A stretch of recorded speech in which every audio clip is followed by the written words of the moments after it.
If you've been looking at VPS hosting and every guide you open sounds like it was written for a system administrator, this video is for you. You just want your site to stop crashing, or you want somewhere to run your automations around the clock, and nobody is explaining in plain English which VPS you should actually buy. So let's fix that. I will show you what a beginner-friendly VPS actually gets you, what changes when you move from shared hosting, and whether Hostinger is the right first server for you. Quick thing before we get going, if you decide to try Hostinger after watching, use my link in the description or pinned comment. It can give you an extra 20% off when eligible, and the discount should apply automatically at checkout.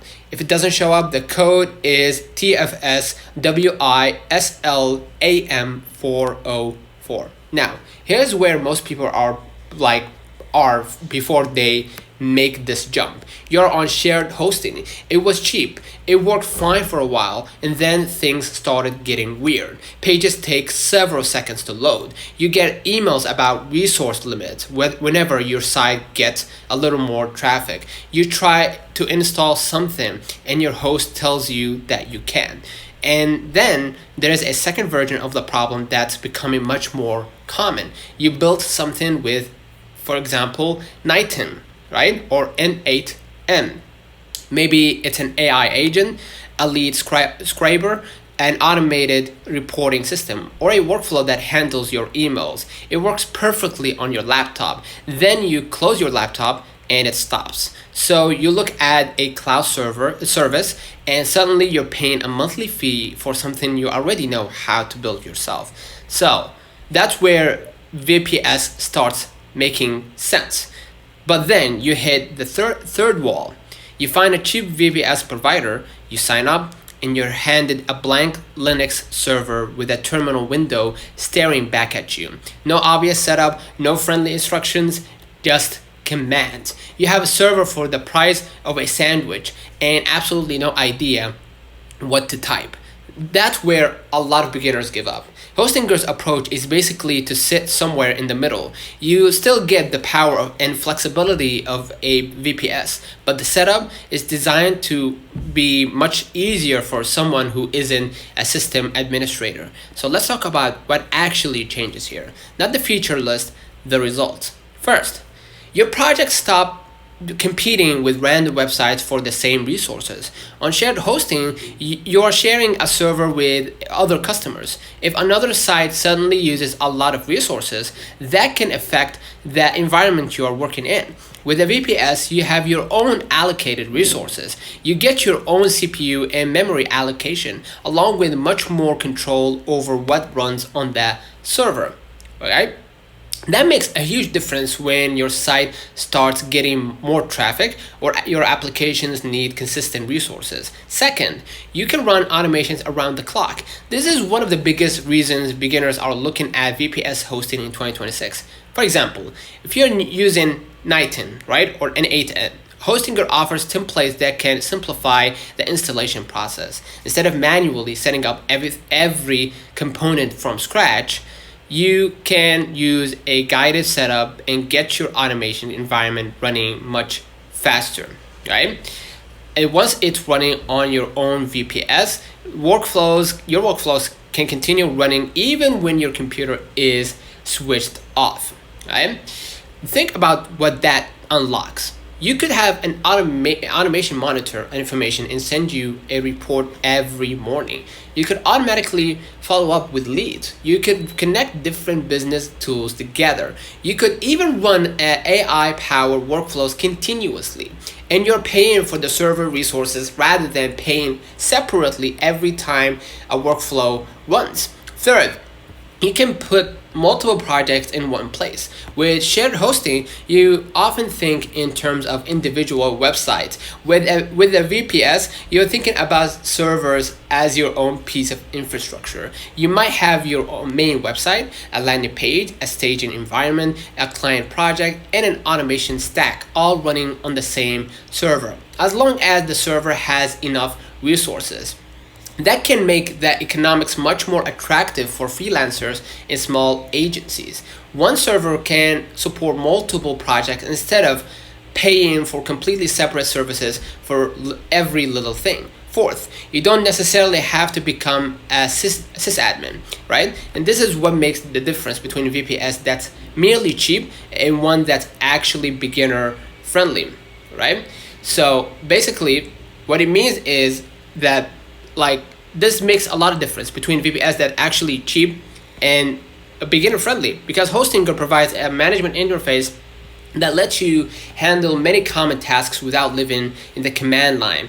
You can monitor your resources, manage your applications, handle domains, configure backups, and perform other server management tasks from the control panel. And depending on the current plan and interface, Hostinger also provides AI-assisted tools that can help you troubleshoot or manage parts of your setup. The idea isn't that you will never touch a terminal. You might eventually. The idea is that you don't have to learn Linux administration before you can get something useful running. Fifth, you can start small and scale when you actually need more resources. You don't need to buy the biggest VPS on one day. Start with a plan that matches your current project. Monitor your usage and upgrade if your workflow or workload grows. That's much better than paying for resources you aren't actually using, right? There is one important thing I want you to understand before you buy though, right? The hardline price on hosting websites can be misleading if you don't read the terms, right? The lowest advertised rate is usually connected to a longer billing period and introductory pricing. When that initial term ends, the renewal price can be significantly higher. That's not unique to Hostinger. A lot of hosting companies work this way. But you should know what you're agreeing to before you buy. Look at the exact term you're selecting. Check the renewal price and make sure the plan makes sense for how long you actually expect to use it. And if Hostinger's current terms include a money-back guarantee for the product you're buying, check the exact conditions before purchasing rather than assuming every plan is covered in the same way. Now, who should actually buy a VPS like this? If you're starting out and building your first serious website or automation, this is one of the easier ways to get more control without immediately diving into advanced server administration. You will have more room to grow than you would with basic shared hosting, while still having a management interface to help you along. And if you are a freelancer, consultant, a small agency, the argument gets even stronger. You can even potentially host several client projects and automation systems on one VPS. Your infrastructure becomes part of the service you're offering. Instead of telling a client to subscribe to 4 different tools, you can potentially manage more of that stack yourself. That can reduce recurring software costs and give you more control over the setup. Here's the positioning that matters. The cheapest VPS providers often give you raw power and expect you to figure everything else out yourself. The easiest cloud platforms give you convenience, but can charge you significantly more or limit what you can do. Hostinger tries to sit between these two, right? You get much more beginner-friendly setup while still having the flexibility and control that comes with a VPS. You get the training wheels, but you still own the bike. So that's the picture here. You get your own server resources, the ability to keep websites and automations running around the clock, right? And basically a management interface that makes the setup less intimidating and room to grow as your projects become more demanding. For a beginner, freelancer, or small agency, I didn't know why I said email. That's a pretty compelling combination. If that sounds like where you're at, here's what to do. The Hostinger link is in the description and pinned comment at the top of that comment. Use that link to check the current plans and any active discount. If the eligible discount doesn't apply automatically, use the code TFSWISLAM404. That's TFSWISLAM404. Just remember that promotional terms can vary, so check that checkout page for the exact discount, billing period, and renewal price before you pay. One tip on your way in: start with the smallest plan that actually fits your workload, you can always scale up later, right? And definitely check the renewal price before choosing your term. One last thing, the version of you that's set this up tonight could have a website or automation running on its own server by tomorrow. The version that keeps researching VPS hosting for another month is still paying for services that they may not actually need. So if you know you need more control than shared hosting, go check the current hosting or VPS options and see if the entry plan fits your project. All right, see you in the next one.